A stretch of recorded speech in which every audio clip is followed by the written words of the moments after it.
Recently मेरे पास एक patient आई थी जिनको अपनी नोज की साइड प्रोफाइल बिल्कुल ही पसंद नहीं थी। उनकी नोज पर एक नोटिसेबल बम्प था, टिप थोड़ी बल्की थी और उन्हें लगता था कि नोज उनके फेस के प्रोपोर्शन में फिट नहीं बैठ। लेकिन कंसल्टेशन के दौरान एक और इम्पोर्टेंट कंसर्न सामने आया, उन्हें ब्रीथिंग में भी डिफिकल्टी होती थी। अब ऐसे केस में सिर्फ नोज को एस्थेटिकली इम्प्रूव करना इनफ नहीं है, हमें ये भी देखना होता है कि नोज प्रॉपर्ली फंक्शन कर रहा है या नहीं कर रहा। और यही वजह थी कि राइनोप्लास्टी को सिर्फ एक कॉस्मेटिक सर्जरी समझना सही नहीं है। तो अगर आप भी राइनोप्लास्टी के बारे में सोच रहे हैं, आज मैं आपको सिंपल लैंग्वेज में बताऊंगा कि राइनोप्लास्टी क्या होती है, किस पेशेंट के लिए सुटेबल हो सकती है, सर्जरी में क्या होता है, रिकवरी कितनी होती है और फाइनल रिजल्ट कब तक देखने को मिल सकता है। हाय, आई एम डॉक्टर मिथुन पंचाल।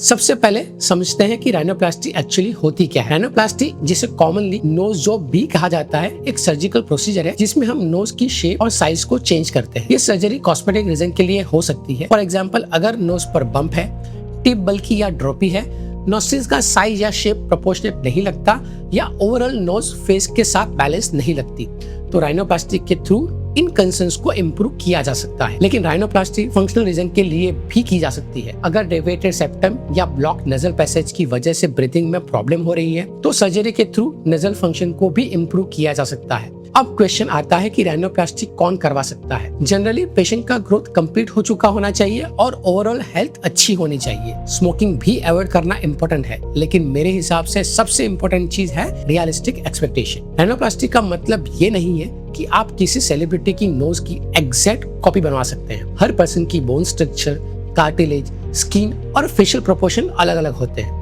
इसीलिए गोल ये होना चाहिए कि नोज आपके फेस के साथ नेचुरली बैलेंस लगे और सर्जरी का डिसीजन आपको अपने लिए लेना चाहिए, किसी और के प्रेशर में बिल्कुल भी नहीं। अब एक कॉमन क्वेश्चन होता है, ओपन या क्लोज राइनोप्लास्टी में डिफरेंस क्या है। क्लोज राइनोप्लास्टी में इंसिजन नोज के अंदर किया जाता है, जबकि ओपन राइनोप्लास्टी में नोज के बेस पर भी एक एडिशनल इंसिजन होता है, जिससे सर्जन को अंडरलाइंग बोन और कार्टिलेज को बेटर विजुअलाइज करने में हेल्प मिलती है। अगर एक्सटेंसिव रीशेपिंग की जरूरत हो तो ओपन अप्रोच यूज की जा सकती है, वाइल सिलेक्टेड केसेस में क्लोज अप्रोच सुटेबल हो सकती है। लेकिन ओपन हमेशा बेटर है या क्लोज हमेशा बेटर है, ऐसा बिल्कुल नहीं है। कौन सा अप्रोच यूज करना है वो पेशेंट की एनाटॉमी और एग्जैक्टली क्या करेक्शन चाहिए उस पर डिपेंड करता है। एक और कंफ्यूजन क्लियर कर देता हूँ, राइनोप्लास्टी और सेप्टोप्लास्टी सेम सर्जरी नहीं है। राइनोप्लास्टी में नोज को एक्सटर्नल अपीयरेंस और स्ट्रक्चर को एड्रेस करती है, वहीं सेप्टोप्लास्टी नोज के अंदर के सेप्टम को करेक्ट करती है, स्पेशली जब उसकी वजह से ब्रीथिंग अफेक्ट हो रही हो। कुछ पेशेंट्स में दोनों प्रोसीजर एक साथ भी किया जा सकता है ताकि अपीयरेंस के साथ ब्रीथिंग को भी इम्प्रूव किया जा सके। अब सर्जरी के दिन एक्चुअली होता क्या है। Rhinoplasty generally out patient procedure होती है, मतलब बहुत से पेशेंट सर्जरी के बाद सेम डे घर जा सकते हैं। एनेस्थीसिया केस के अकॉर्डिंगली जनरल एनेस्थीसिया या लोकल एनेस्थीसिया के साथ सेडेशन दिया जा सकता है। सर्जरी के दौरान नोज की स्किन को अंडरलाइंग बोन और कार्टिलेज से केयरफुली सेपरेट किया जाता है। उसके बाद बोन और कार्टिलेज को जरूरत के अकॉर्डिंग रिड्यूस, ऐड या रीअरेंज किया जाता है। फाइनली स्किन को रिपोजिशन करके स्टिचेस की हेल्प से सिक्योर किया जाता है।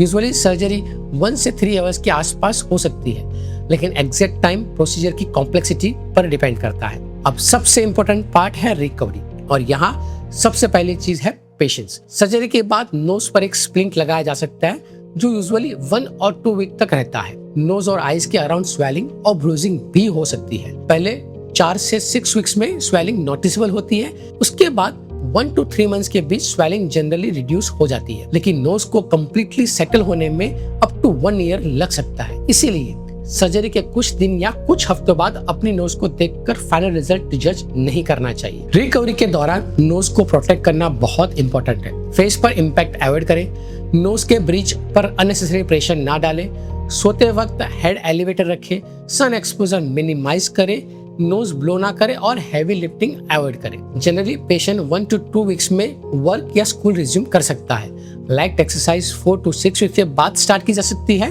लेकिन अपने सर्जन की एडवाइस फॉलो करना सबसे इम्पोर्टेंट बात। फाइनली राइनोप्लास्टी एक सर्जिकल प्रोसीजर है, इसीलिए इसके रिस्क भी होते हैं, जैसे कि infection, nose bleeding, poor wound healing, scarring, pain, skin discoloration, sense of smell में चेंजेस और एक्सपेक्टेड रिजल्ट ना मिलना पॉसिबल कॉम्प्लिकेशंस में शामिल है। कुछ केस में एडिशनल सर्जरी की जरूरत भी पड़ सकती है, इसीलिए प्रॉपर कंसल्टेशन और रियलिस्टिक एक्सपेक्टेशन बहुत इंपॉर्टेंट है। राइनोप्लास्टी एक परमानेंट मॉडिफिकेशन है, लेकिन इसका फाइनल रिजल्ट इमीडिएटली विजिबल नहीं होता। नोज को कम्प्लीटली हील और सेटल होने में अप टू 1 ईयर लग सकता है। इसीलिए राइनोप्लास्टी के बाद सबसे इम्पोर्टेंट चीज है कि आप अपनी रिकवरी को प्रॉपर टाइम दें। तो अगर आप राइनोप्लास्टी कंसिडर कर रहे हैं, एक बात याद रखिए, राइनोप्लास्टी का गोल सिर्फ नाक को छोटा या डिफरेंट बनाना नहीं होता। गोल ये है कि आपकी नोज आपके फेस के साथ नेचुरली बैलेंस लगे और अगर जरूरत हो तो उसकी फंक्शन भी इम्प्रूव हो सके। इसीलिए किसी सेलिब्रिटी की नोज कॉपी करने के बजाय अपने फेस, अपने एनाटॉमी और अपनी रिक्वायरमेंट के अकॉर्डिंगली रियलिस्टिक रिजल्ट के बारे में जरूर सोचिए। और अगर आप राइनोप्लास्टी करवाने के बारे में सोच रहे हैं तो प्रॉपर कंसल्टेशन से स्टार्ट कीजिए, because a good rhinoplasty is not about changing your face, it is about bringing better balance to your face.